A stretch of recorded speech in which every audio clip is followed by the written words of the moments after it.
Hello, my name is Yoshi Bauer. Welcome to the My Special Needs Connection webinar and podcast series.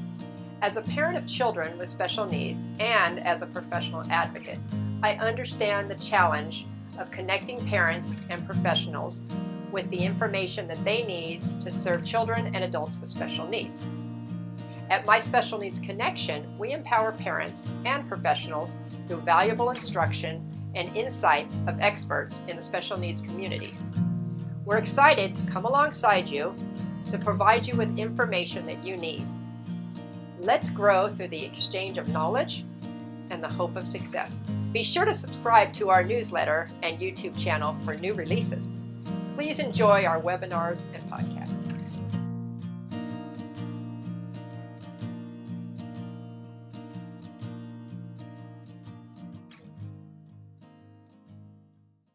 I want to welcome you to this webinar, Distance Learning and the COVID-19 Crisis, How to Advocate for Your Child. I want to start by saying that this is just an unprecedented time. It's been difficult, I think, on everyone, including parents, teachers, staff, the school district at large. For parents, I know it must be especially challenging. You've got a child with special needs who now is in the home setting, and you must feel somewhat responsible to make sure they're accessing their education during this time period. You may have other children at home as well, and you're trying to care for them, or other people in your home that maybe you have to care for. So you're trying to juggle all this at once, added to the stress of maybe not being able to work.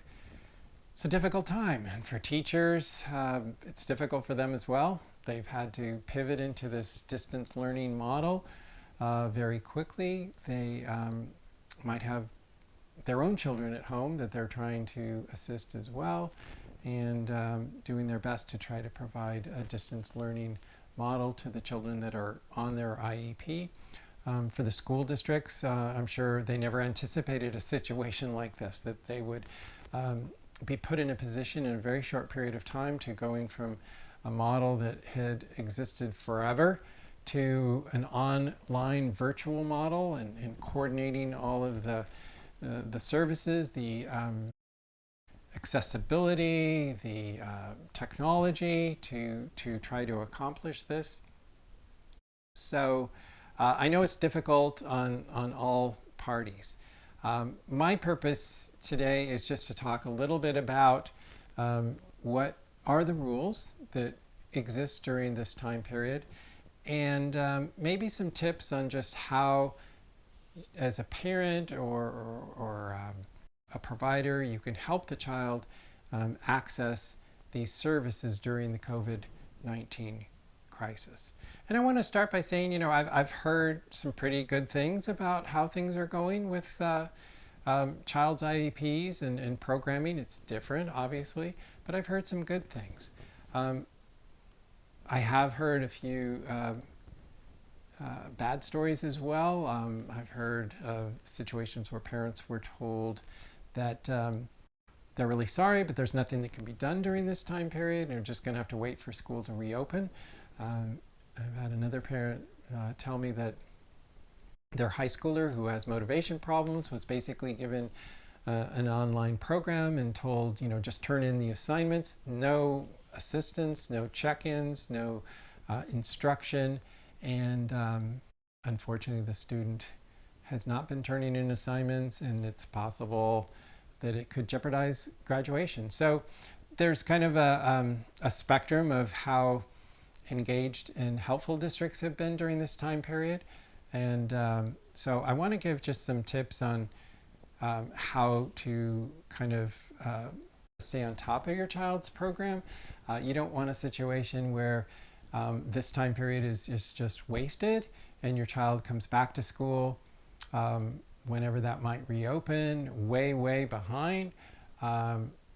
It's important to get as much help and service, even in a virtual online instruction model, that you can. So hopefully your child can pick up ahead of where they left off when school actually closed. So let me just start by talking about the Department of Education guidelines. The Department of Education has basically acknowledged that times are different. The FAPE standard for appropriate public education might be a little bit different now that we're in this virtual world. Obviously, schools aren't able to provide the services and programming they were able to when schools were open. It's not going to look exactly alike. But they basically have said that, look, the school districts do have to do something. They have to provide even a virtual or online education to these students. They can't just leave them out in the lurk. So, that would include the specialized instruction. It could be related services like speech language, occupational therapy, physical therapy, behavior, mental health, etc. So under the law, the child still has a right to FAPE. It's just going to look a little bit different. One of the continued rights that I want to really emphasize is the right to call an IEP meeting. That still exists under this COVID-19 pandemic. So I really encourage parents to call for an IEP meeting to discuss their child's program, what can be done in this virtual instruction programming to benefit their child, and that's really important. So let me just go through some of the components in that IEP that I think you should be considering if they're not already in the IEP, and at least address them so you can get the best for your child. Again, call this IEP. You don't want the situation of the parent that I had talked to with the district says, there's really nothing we can do until school opens. Call this meeting and strategize, talk about what things can be done to help your child. So the first thing I would recommend is talk about technology. So make sure that your child has the ability to access this online learning. So if you need a laptop or tablet or some kind of electronic device, I've heard that big companies are donating laptops to school districts, and that's fantastic. But essentially, under the FAPE standard, free appropriate public education, it's not up to you as the parent to go out and buy the technology. It has to be provided by the school district. It has to be free to you. So that kind of technology is going to open the door to instruction. So make sure that you, as the parent, have that technology that you can provide to your child. So in addition to like the laptop or tablet, think about some other type of assistive technology that might be helpful. So for example, speech to text software, sensory toys for a child that may have sensory needs. What kind of software programs might be used for instruction, particularly if your child had an academic instruction program prior to school closures. Maybe it was for reading or math or writing. Ask the district to provide that program so the child can continue in something they were familiar with and progressing in before schools closed. So make sure that you have all of the technology that you need so your child can access the services.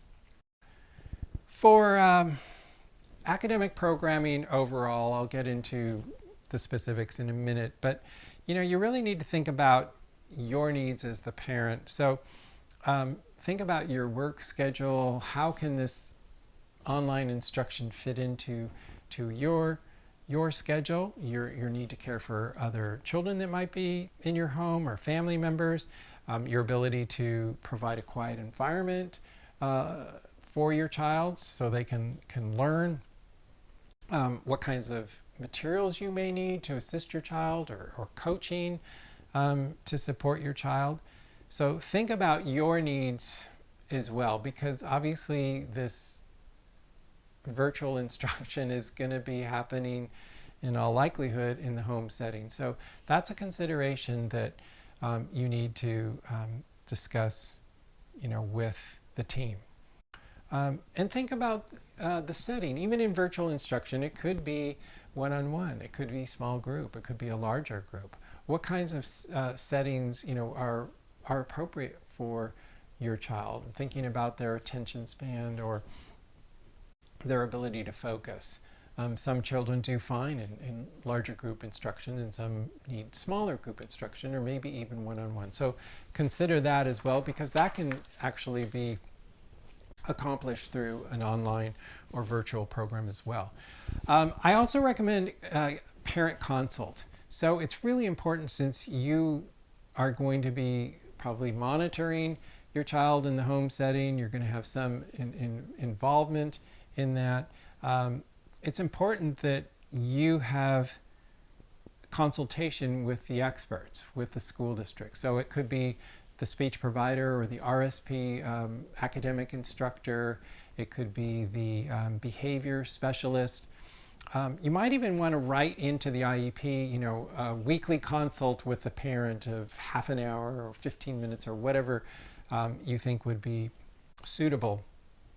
Just so things don't get out of hand, they don't get too far astray from your child's ability to access their education, and things are kept on track. And I think the consult could be really helpful in that regard. Let me talk now just about the services that are provided on your child's IEP. Just speaking about them generally before we get into more specifics, but let's talk about the services on your child's IEP. They may look different. Your child may have had services on their IEP before the closure that included academic, behavior, mental health, speech language, occupational therapy, physical therapy. Those services should still be provided even virtually, to the extent that it's feasible. Some things are obviously easier to provide virtually than others. It might be easier to provide instruction virtually than it is to provide physical therapy virtually. But to some degree, there should be a virtual program to the degree that it can be accommodated and implemented. So think about how the ways in which those services can occur. So for example, speech services. Those typically can be done online. If your child has an hour of speech on their pre-closure IEP, then an hour of speech might be appropriate during this COVID-19 stay-at-home pandemic. But maybe you want to adjust it a little bit. Maybe instead of one hour session, you might want 2 half-hour sessions. Maybe that's a little bit better for your child in terms of their ability to focus and attend to the instruction. But the target might be equal services in that regard for speech. Think about what can be done virtually. If there's sensory exercises or gross or fine motor exercises that can be accomplished, or some techniques that can be done virtually, even with occupational therapy and physical therapy. When it comes to behavior, that behavior services might be able to be provided virtually as well. I think it's really important that there's some kind of consult here, because a lot of times behavior deals with reward systems and things of that nature. And since the child's in the home environment and the parent is the one who's monitoring the child as they're accessing this instruction, it's going to be important that they be aware of the techniques that the school may have been using that work. So positive reinforcement, things of that nature. If the parent can check in with the behavior specialist and just say, hey, give me some strategies on how to help my child's behavior, or this behavior is happening, what do you recommend? So that kind of contact, I think, is going to be really important when it comes to behavior. And I think that with behavior too, it's going to be important to have some kind of transition plan back to school. Some children have a lot of difficulties with transitions, and this is going to be a transition as well when school finally does reopen, even if it doesn't reopen in the same fashion as it was open before the closure. In all likelihood, it's going to reopen probably in the near future. These children are going to need a transition plan going back to school. It's going to be a big change from being home 24/7 to going back to the school setting. Mental health services, those can be provided virtually. My daughter works for an agency providing mental health services, and that's how they've been doing it. And so it can work as well. When it comes to academic instruction, like specialized academic instruction, is it going to look like the pre-closure IEP? Well, it sort of depends. If the student was receiving maybe a half hour a day of instruction or an hour a day of instruction, academics, that might look pretty close to the same in the virtual instruction. That can be provided virtually. But if the child was in a special day class and getting 5 or 6 hours a day of special education services, including academics, it may look very different. Are they going to be able to access that much in a day? Probably not. So you kind of got to work with the team and figure out what's realistic, what can your child access and benefit from in that setting. And one other thing I would mention too is just having the special education teacher involved in the instruction. So even if your child is in a general education virtual class, maybe it'd be a good idea to have the special education teacher just do like a breakout session at the end of the class with the student.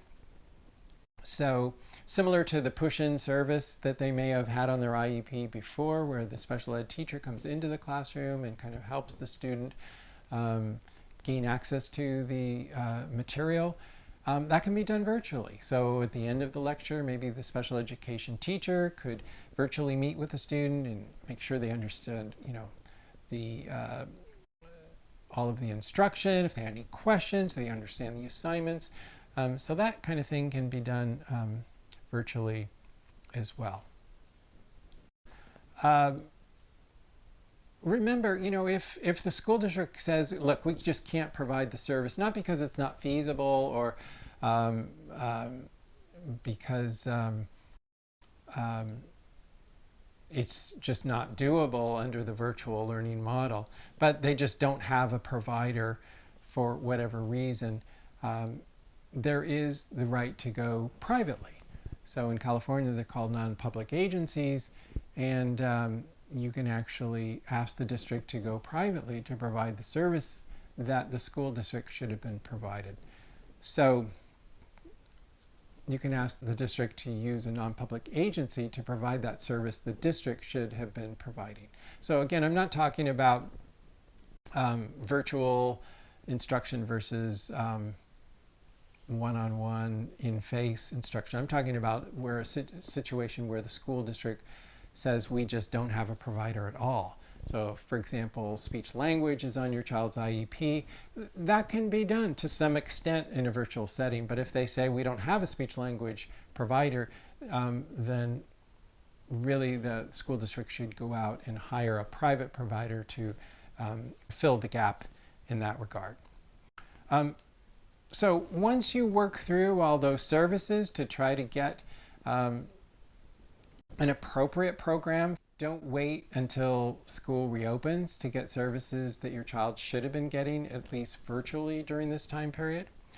At the end, you can consent to the IEP, I'll call it the COVID-19 IEP. I think it's smart though. It's probably going to look different. Obviously, it's going to be virtual, and the services may have been adjusted, probably adjusted down a bit.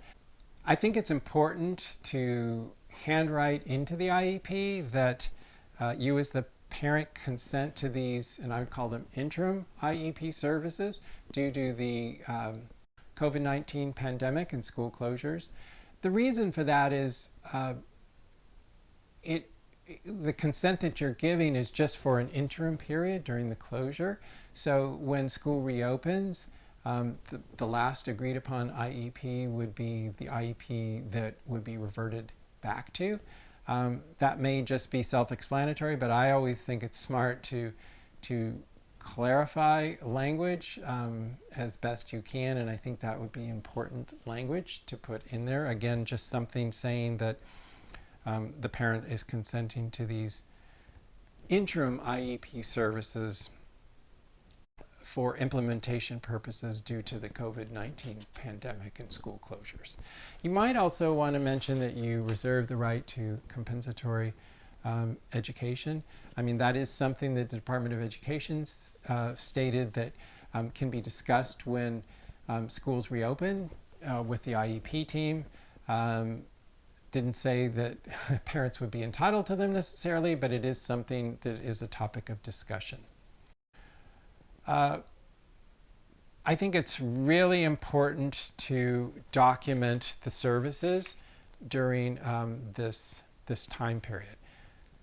It's going to be important because, number one, there may be a right to compensatory education.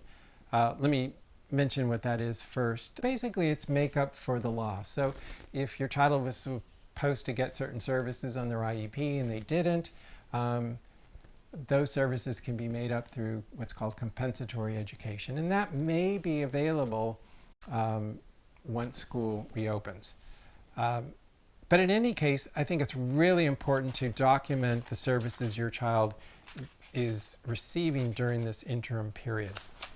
And the reason for that is it might entitle your child to compensatory services if they are available. There's no guarantee they're going to be available, but if they are. Secondly, I think it's going to help document your child's present levels of performance when school reopens. And that's important because when school reopens, there's going to be an IEP meeting where the team's going to have to discuss what is the starting point now. Has your child progressed over this period or just flattened out or even regressed? Some children are going to severely regress during this period.